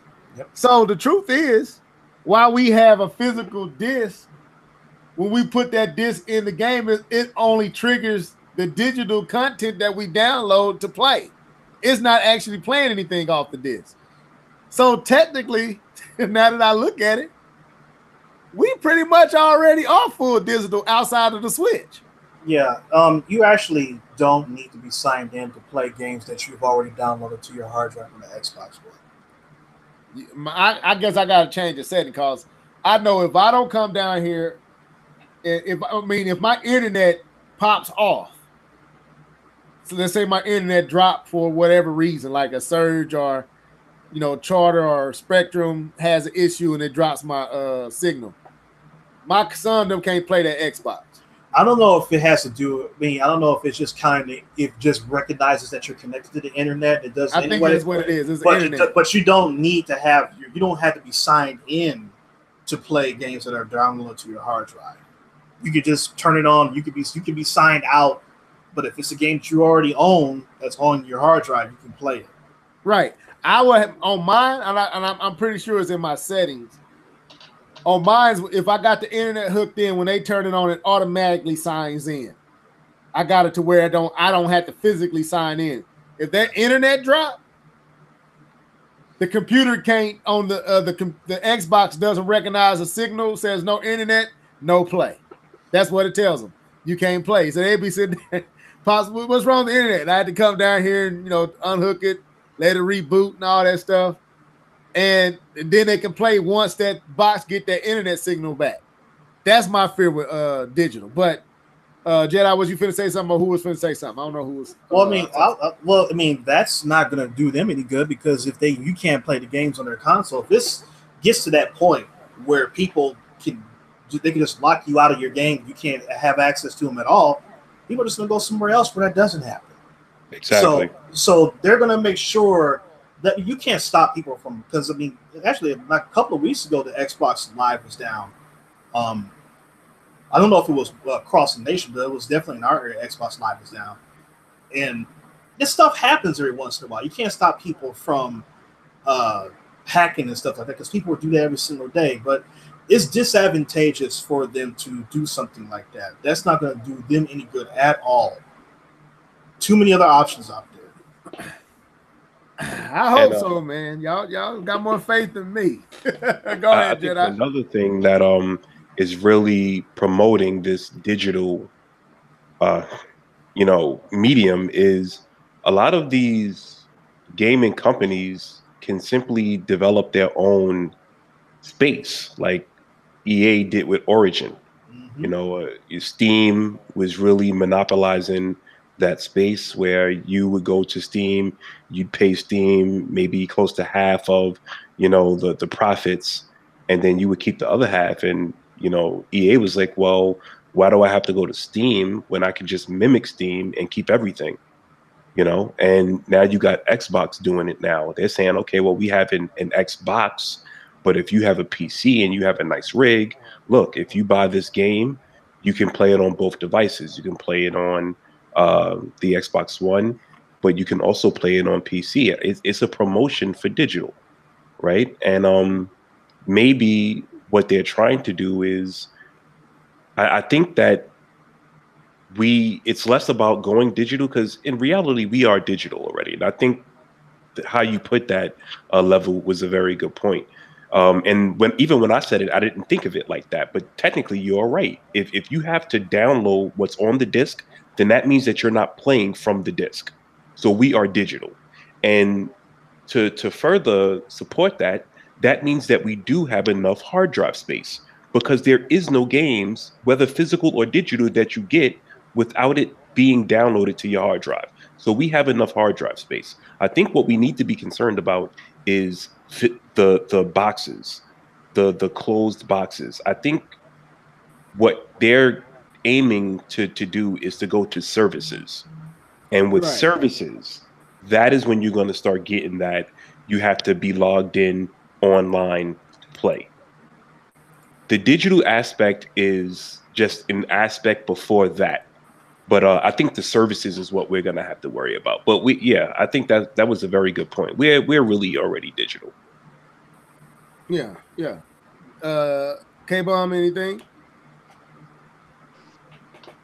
It was one point I wanted to say. I think I don't know if I want to touch on it really, but I know DTK was talking about getting. We were talking about getting your stuff stole versus getting locked out with the DVD. Because to me, I still see it as a difference, because I still think getting robbed by a person and getting robbed by my bank is still two different things. Yeah, I'm still getting robbed, but I still think same thing with a company. If they're doing me wrong, like Sony or Microsoft, then versus someone else doing it, it's different, because your companies are kind of designed not to do that or take advantage of their customers. So I still think there's a difference. I still don't think we're. I see to Jedi's point, but you have to understand that there's people out there that do not understand about installing a bigger hard drive, or don't understand any of that. There's a lot of casualness in console gaming because of the ease of it, of plugging in, getting online, and Easy playing. play, yeah. And so I think when you kind of require that, I think Xbox made that mistake with the 360 when they had some 360 without hard drives. That you start to alienate and have issues with your community when you kind of separate the two, between people who kind of just get it, and then people who are just have the console just because it was on sale that day, and they have maybe two games on it, and they play the same two games for the next 2 years, and so I still think that the hard drives, to me, I hate deleting games that I may play. And I had to do that the last couple of days because I've downloaded all those Call of Duties, and so some games that I made, like some indie games that I may want to play, that's only like 10, 15 gigabytes. I had to delete them because if I want these other games on my hard drive, either that or get a new hard drive. And so I still think there's a slight issue with hard drive space, even though it's not as devastating as it used to be when it came to space and size. But I still think there's a problem there. And if they want to promote full digital, I guess my understanding of full digital and what I'm citing as full digital No is disk period. the no disk period. Like this Right. this is what you got. I still think there needs to be changes within the infrastructure to offer that. And as long as there's still, like I said, still is an offer of a disc, to me, I don't classify as for digital because you still have that physical media that you can take everywhere that you want and play it anywhere you want. And yes, you still have to download, install off of the disc, but to me, it's still based off of a piece of physical media that everything is based off of, because that is what you purchase, is this physical media. Even though you are downloading, it is the physical media that you purchase that is allowing you to go from place to place and download it, because you can actually, it's not tied to that account. That CD or Blu-ray is not tied to your account like digital is. I can give that CD to somebody else to take it back to GameFly, and someone else can use it. You can't do that with digital media. So that's why, I kind of make a little bit difference with that, because when it comes to full digital, how do we resell games? How do we gift games to people? That's a whole different conversation that has to occur, because you can't. How do you resell a digital game? And so I think that's a whole different discussion that we have. That was kind of what Damien was kind of getting at in the comment section and that's where I think that's what they trying to eliminate is the reselling of games like the GameStop and stuff like that. But you bring up an interesting topic, and we'll hit this a little bit, then we get on out of here. As these games get more advanced, 4K, 60 frames, as they get bigger, it's gonna take up if companies and developers continue to, one thing I do like about Nintendo is they are able to compress those files to where you could get all that and still be under a gig and a half, and you got a full Mario game, a full Zelda game. I think it was like 2 gigs. It wasn't more than 2 gigs. But when you get games that are 70, 80, and in the future probably 100 gigs, a teraflop ain't going far.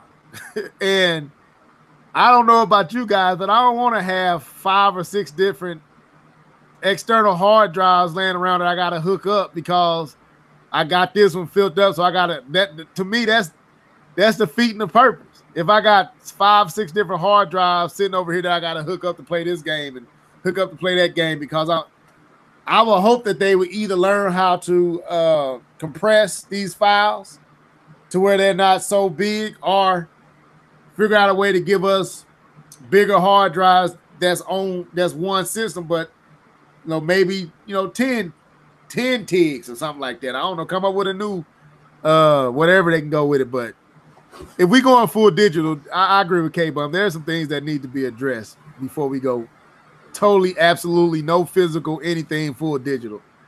I think it's some things that need to be addressed. Yeah, but I'm with all you guys. Yeah, I would assume so. We're not there right now, so there would have to be some addressing to that. But I also think that there will also be some compromising from the consumer to do it. It was kind of like how I answered the question the first time. And the way I did that was, if they went all digital, who's not going to buy it? Right, you're right on that. People are going to buy it. Argument. So we're going to buy it. When people buy it, we have to also understand that that's going to be the casual too. Because if the casual is going to, you got a lot of people who play Madden and NBA. They don't care about any other game except Madden and Live or 2K. And if those people went digital, they're going to find a way to get that fixed. I guess if they were to put together that medium, they would obviously know that there's going to have to be certain things that they need to make sure comes within that box to kind of support the digital. But yeah, I think if it was an industry move to do it, we'll be right on this podcast, talking about it. And it'll be some fire, but you know what? We would all be buying it. We'll be there. Let me ask this. I'm gonna script this. I did want to hop on that real quick. Go ahead. Real quick, is that I don't want us to think as if this video game industry is incorruptible, because and I know you did say that if it was an industry standard, so I agree with that. But I also understand that a video game console maker lost an entire generation because of digital, because of being on the wrong side of the road with digital content. Talking Yeah, about but with that was Microsoft. DRM. yeah, I'm just saying as a whole.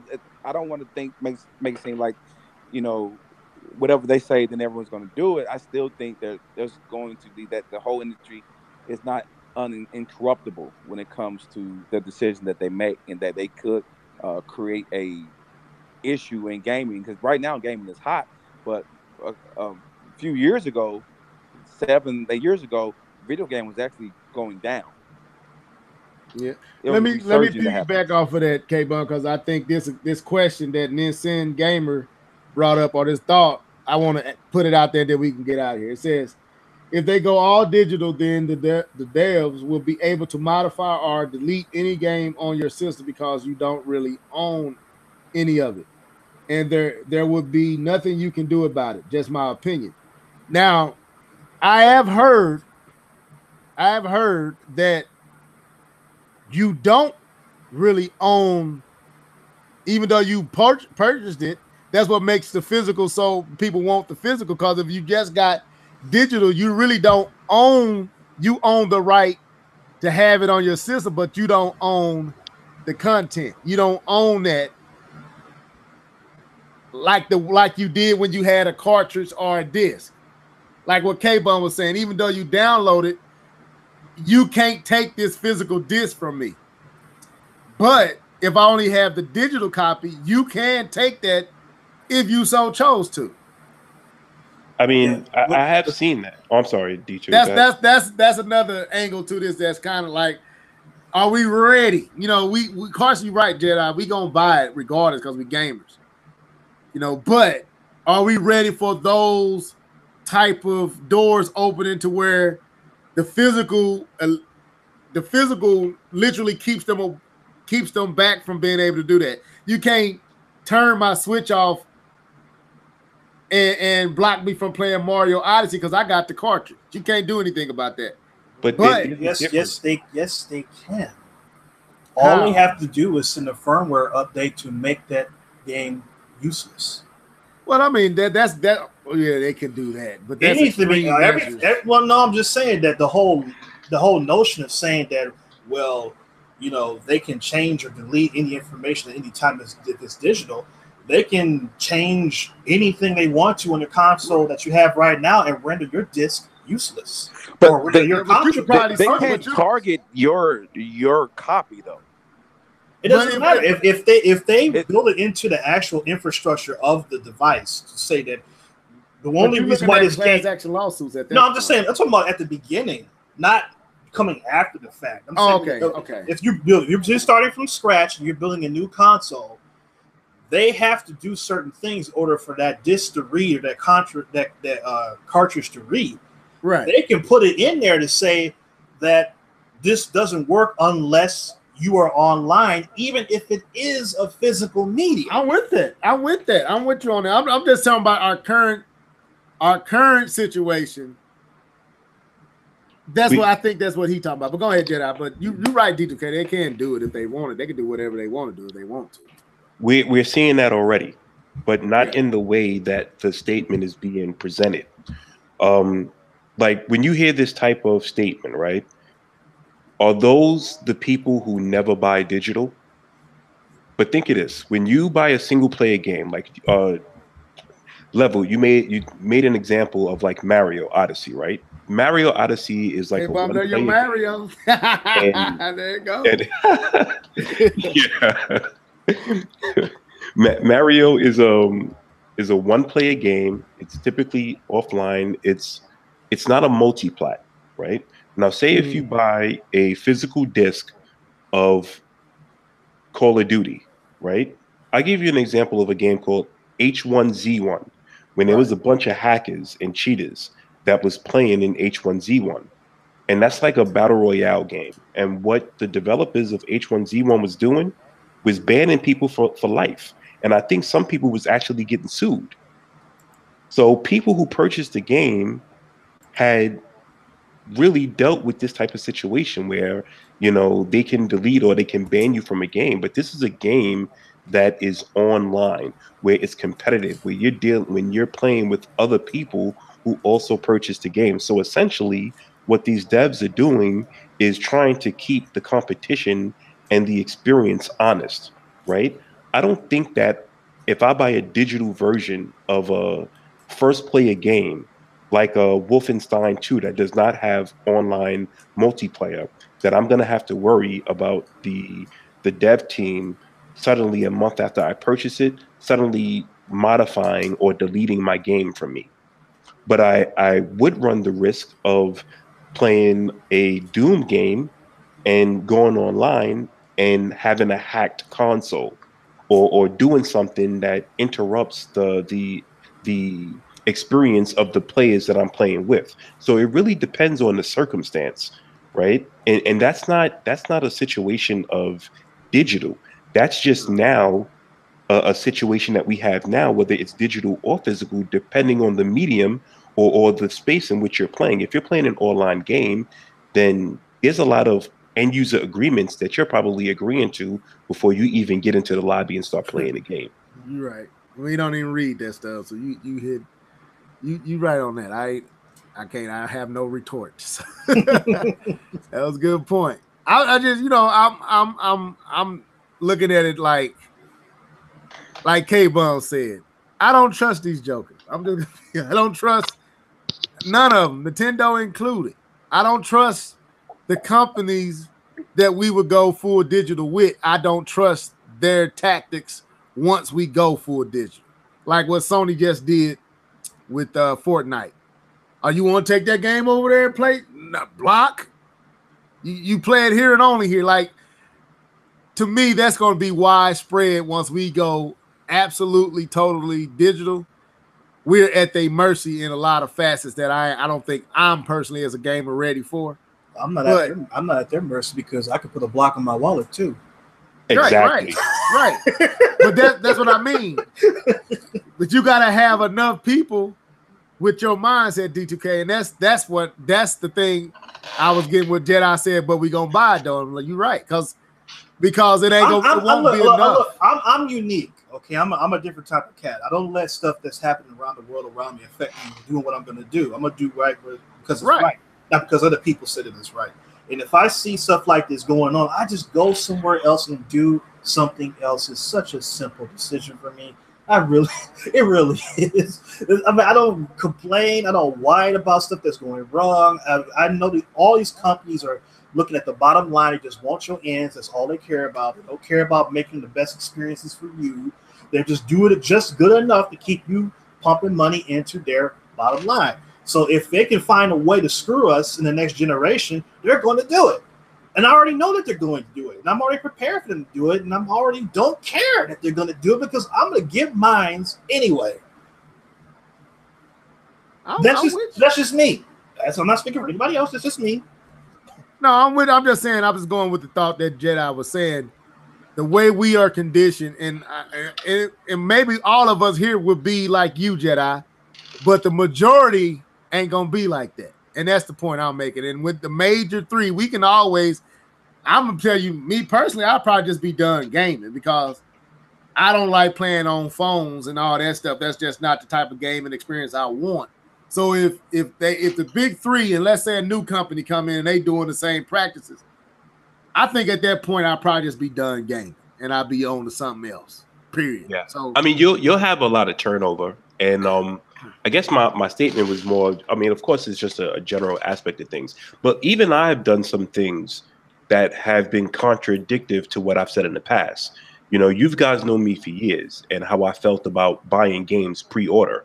I think that if you buy something, you should get something in return immediately for your dollars. Right. Yet I've purchased Project Octopath. I pre-ordered that game.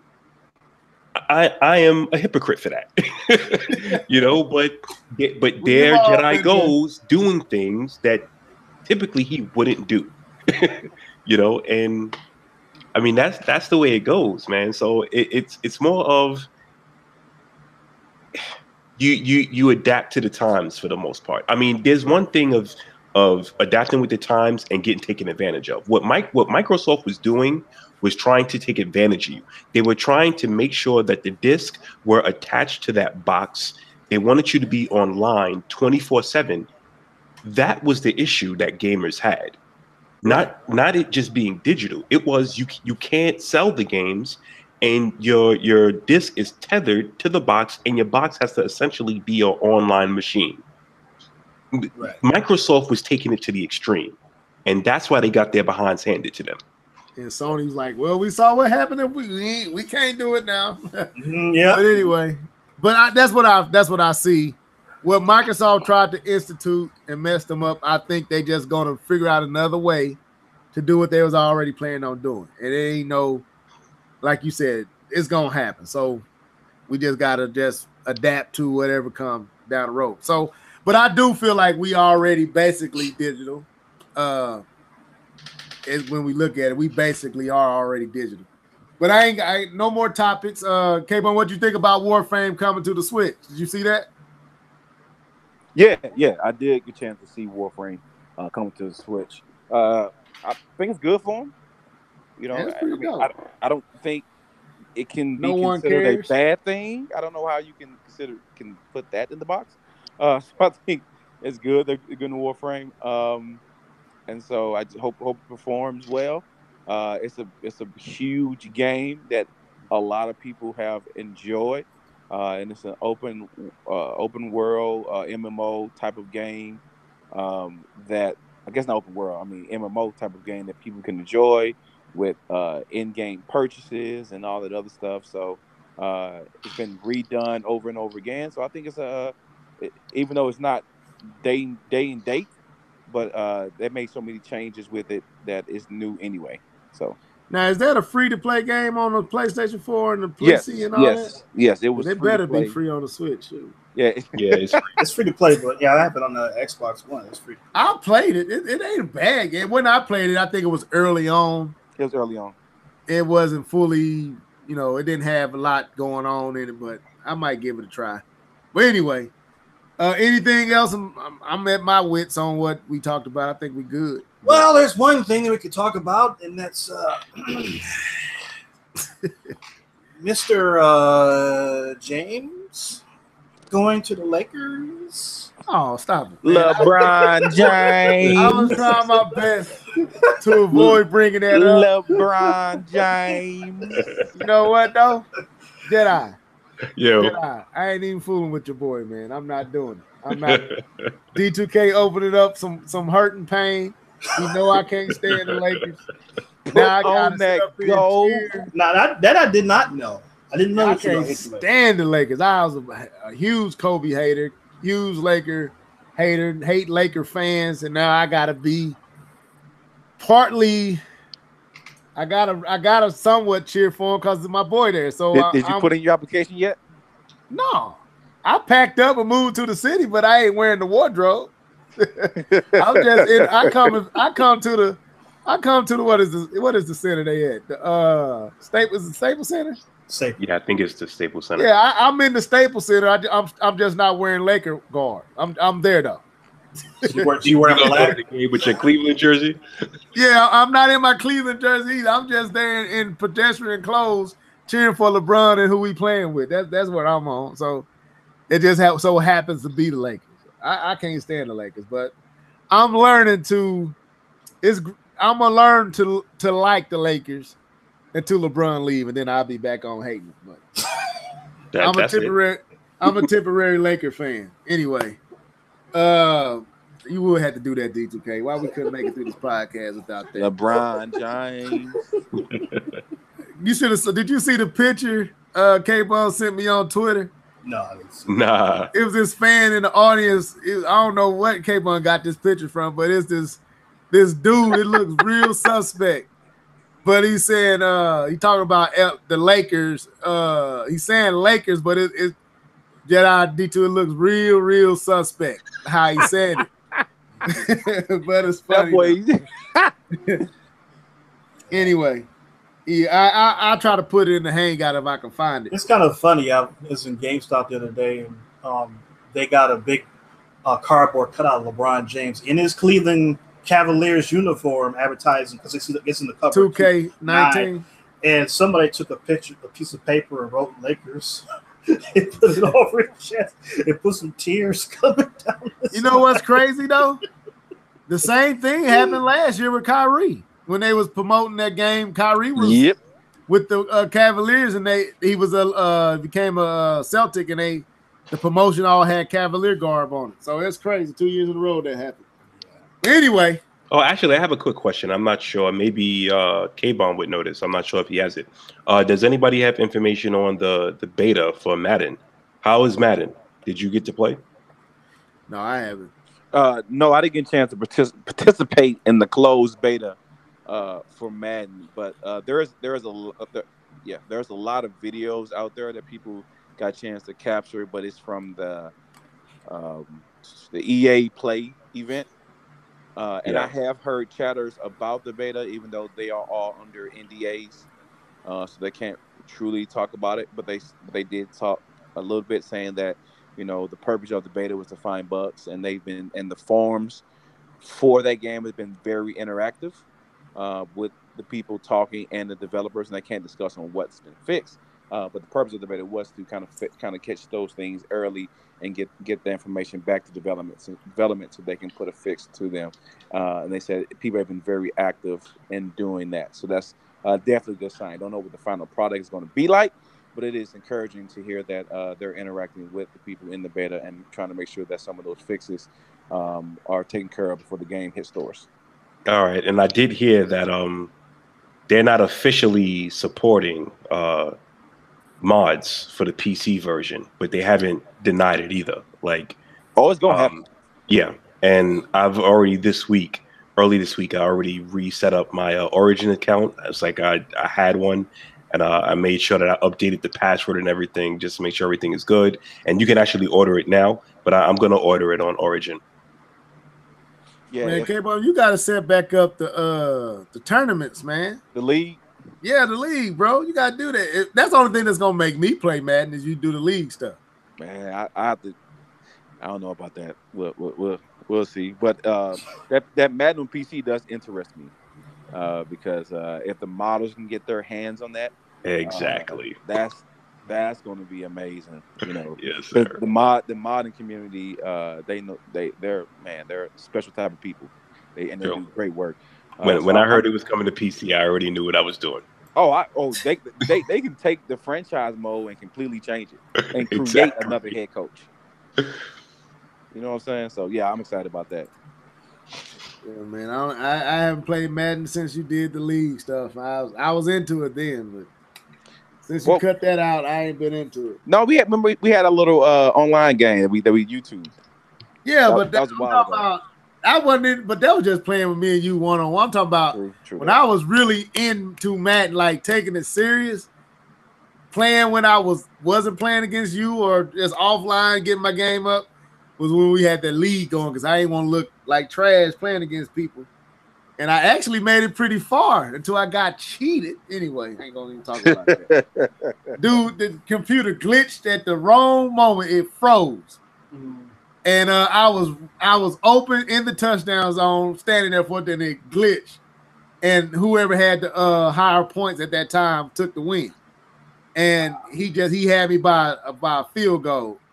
And it wasn't nothing I could do because it glitched up. So we had to go with the score that was I think that's how it went. Yeah, that's right. They had to go with whatever score was up winning before that happened. Yep. And that's how he got. I would have been in the Final Four had that not happened. I was thrashing. You wasn't gonna beat me though, but yeah. No, I wasn't gonna beat you, but for the record, right, K-Bob? I mean, no, he know I pretty much won every Madden league. I lost out of the 5-6 years we played. I think I lost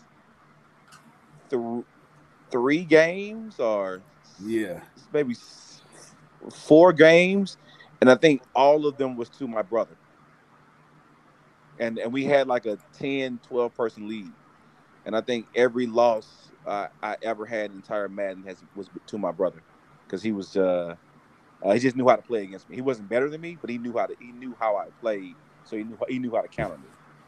But pretty much every year, I won the championship, other than the years my brother beat me. Yeah, I remember one time a dude paused the game. I was fresh really playing Madden because I was a 2K person. I was a NFL 2K. What was it?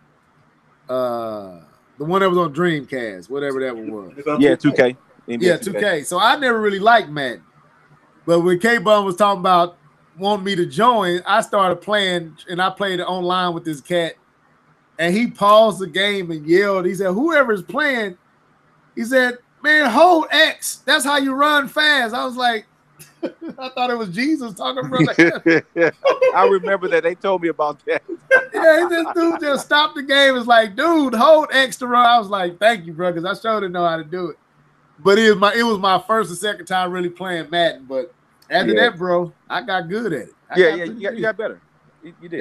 Look at it. I got better. I got good. What are you talking about, bro? I had my little plays. I had my playbook.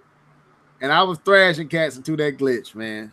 I wasn't going to beat you, K-Bum, but I would have gave you a run for your money anyway. Let me stop. But anyway, that's all I got, fellas. I'm going to let y'all sign out, starting with Jedi Knight. Thank you as usual, gentlemen. It was a good conversation, and for sure, next week. K-Bum? Yeah, it was good to have everybody on the podcast again. I think this is 2 weeks in a row having everybody. That got to be a first to have back-to-back weeks. That's incredible. But it was good chopping it up with everybody. And early congratulations to you, Jedi. I know that the baby coming soon. I'm excited. I talked to the wife and told her about you putting that name in the top 2. She's very excited about that. She thought that was totally awesome. Yeah, for sure. That's what's up. but we're super excited about hearing good news in the next couple of weeks about you guys. So excited. Thank you, man. It won't be a couple of weeks, bro. It won't be a couple of weeks. Believe you me. But yeah, man, signing out for Keith, D2K, myself. Glad y'all tuned in, everybody that was in the comment section. We got a few new people, first name basis. The Sin Gamer. Who else is in here? Alex Prime. Dark Sun Rider, CF, C Fine Coco. What's up, C Fine Coco? Damien, and who else? Trying to get everybody that was in here. You get Dark Rising. Dark Rising, I got him. Appreciate all y'all tuning in, and stay tuned for this week. We either be on Thursday or Sunday, depending on how things fall. Hopefully, everybody's able to make it back. And till then, deuces.